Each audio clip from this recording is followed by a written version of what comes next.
Hello everyone, a very warm welcome to you all. In this video, we will continue with the second part of the topic of corporate social responsibility. If you have missed the first part, you can find the link of the same in the description box. Let's get started. First of all, what is corporate social responsibility? As we have already discussed in the previous video that corporate social responsibility aims to contribute to the well-being of the society in which an entity operates. Companies utilize the resources which are belonging to the society, and engaging in the CSR activities can enhance a company's reputation and brand image. So we have discussed in the previous video regarding the CSR. कौन सी companies को CSR करने की requirement होती है, CSR committee क्या होती है, etcetera. You can check all these in the previous video.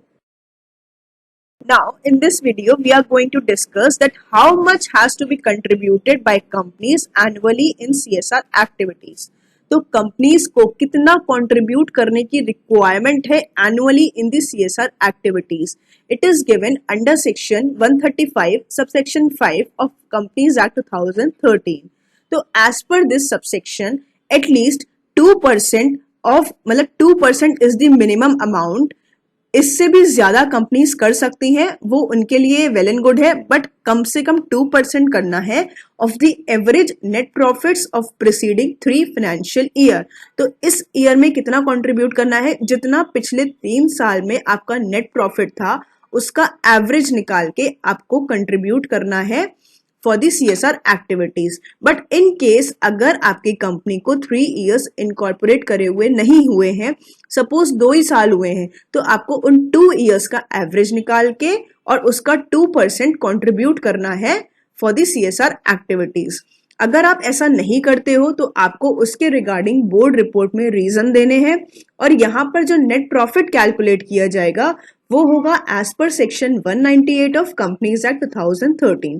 Section 198 में क्या क्या प्रोविजंस हैं वो आपके सिलेबस में नहीं है, बट सेक्शन 198 में बहुत सारी एडजस्टमेंट्स की जाती हैं, बहुत सारे प्लस माइनस की एंट्रीज हैं. उसके बाद हमारा जो नेट प्रॉफिट कैलकुलेट किया जाएगा, मतलब एज पर सेक्शन 198 के अकॉर्डिंग हमारा नेट प्रॉफिट कैलकुलेट किया जाएगा, और फिर उनके एवरेज निकाल के जो भी 2 इयर्स या 3 इयर्स जैसा भी है आपका, तो कम से कम 3 इयर्स का एवरेज निकाला जाएगा. 3 इयर्स नहीं है तो उन 2 इयर्स का एवरेज निकाला जाएगा, और फिर आपको कंट्रीब्यूट करना होगा उसके अकॉर्डिंगली, मींस उस नेट प्रॉफिट के 2% को कंट्रीब्यूट करना होगा फॉर दी सीएसआर एक्टिविटीज.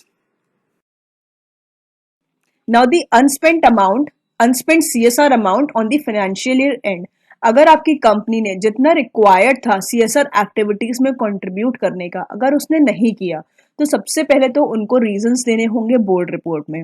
ये रीजंस 2 टाइप के हो सकते हैं. सपोज आपकी कंपनी ने कोई ऑनगोइंग सीएसआर प्रोजेक्ट चल रहा है, या फिर आपकी कंपनी में ऐसा कोई भी ऑनगोइंग सीएसआर प्रोजेक्ट नहीं चल रहा है.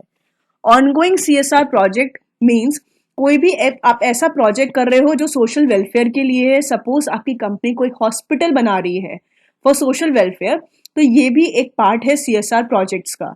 तो अगर आपकी कंपनी में ऐसा कोई भी ऑनगोइंग सीएसआर प्रोजेक्ट है जिसकी वजह से आप और दूसरी सीएसआर एक्टिविटीज में कंट्रीब्यूट नहीं कर पाए हो, या फिर आपकी कंपनी में ऐसा कोई भी सीएसआर प्रोजेक्ट नहीं चल रहा है, तो सपोज अगर आपकी कंपनी में ऐसा कोई भी सीएसआर प्रोजेक्ट नहीं चल रहा है, तो वो कवर होगा अंडर सेक्शन 135 सबसेक्शन 5. और एज पर दिस, अगर आपकी कंपनी में कोई भी ऑनगोइंग सीएसआर प्रोजेक्ट नहीं है और आपकी कंपनी में अनस्पेंट सीएसआर अमाउंट रह जाता है ऑन फाइनेंशियल ईयर एंड, तो आपको इन चारों में से, यानी कि स्वच्छ भारत कोष, clean Ganga fund, fund for armed forces या पीएम केयर्स फंड, ये मेंशन है अंडर शेड्यूल 7 में.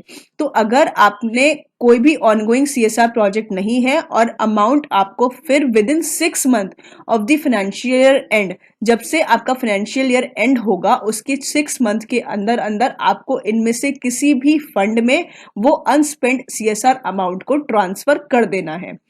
अब अगर मान लीजिए आपका कोई भी ऐसा ऑनगोइंग सीएसआर प्रोजेक्ट चल रहा है, तब आपको क्या करना है, वो कवर होगा अंडर सेक्शन 135 सबसेक्शन 6। और एज पर दिस आपको किसी भी शेड्यूल बैंक में एक एस्क्रो अकाउंट खोलना है, मींस एक अलग से एक अकाउंट खोलना है जिसको कहा जाएगा अनस्पेंट सीएसआर अकाउंट। इसमें वो पैसे को ट्रांसफर किया जाएगा जो आपके सीएसआर एक्टिविटीज में कंट्रीब्यूट हो रहा था पर वो नहीं हुआ, यानी कि अनस्पेंट सीएसआर अमाउंट को ट्रांसफर किया जाएगा विद इन 30 डेज। जब से आपका फाइनेंशियल ईयर एंड हुआ है उसके विद इन 30 डेज के अंदर अंदर आपको वो सारा अमाउंट उठा के इस अकाउंट में ट्रांसफर कर देना है। और फिर आपको 3 साल मिलेंगे, यानी कि 3 फाइनेंशियल ईयर्स मिलते हैं उस अमाउंट को यूज करने के लिए जो भी आपकी ऑनगोइंग सीएसआर प्रोजेक्ट चल रहा है। तो आप 3 फाइनेंशियल ईयर्स तक उसको यूज कर लो पूरा। अगर नहीं कर पाते हो फिर भी उस अकाउंट में कोई अमाउंट रिमेनिंग रहता है तो आपको जब से आपका फाइनेंशियल ईयर क्लोज होगा उसके विद इन 30 डेज के अंदर अंदर आपको इन चारों फंड्स में से किसी भी में आपको वो अमाउंट को ट्रांसफर कर देना है। तो आपका जो अमाउंट अनस्पेंट सीएसआर अमाउंट था वो 2 रीजन की वजह से हो सकता है, which if it relates to ongoing CSR project and if it does not relate to the ongoing CSR project.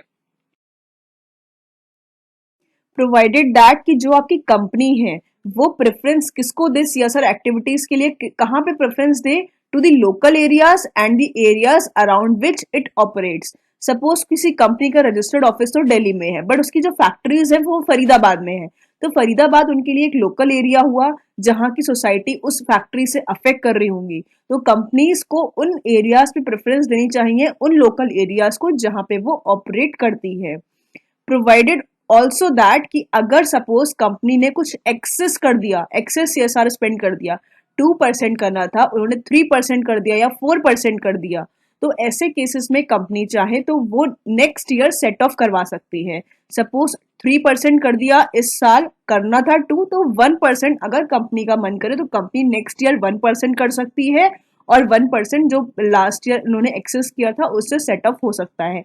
ये जो सेट ऑफ होगा ये होगा एज पर फाइनेंशियल ईयर मेंशन, तो 3 इयर्स तक आप सेट ऑफ कर सकते हो subject to the conditions as per the rules. Now the default, अगर कंपनी डिफॉल्ट करती है इन सीएसआर एक्टिविटीज में जो भी रिक्वायर्ड टाइम पीरियड है उसमें ट्रांसफर नहीं किया गया तो कंपनी के ऊपर पेनाल्टी लगती है। जो भी अनस्पेंट कॉर्पोरेट सोशल रिस्पॉन्सिबिलिटी का जो अकाउंट था यानी कि जो अमाउंट है उसका ट्वाइस या फिर 1 crore rupees which ever is less, और एवरी ऑफिसर इन डिफॉल्ट पे जितना अनस्पेंट सीएसआर अकाउंट में अमाउंट रहेगा आपका उसका 1/10 या फिर 2 lakh rupees which ever is less. Thank you so much. I hope it is clear. Stay connected for further videos.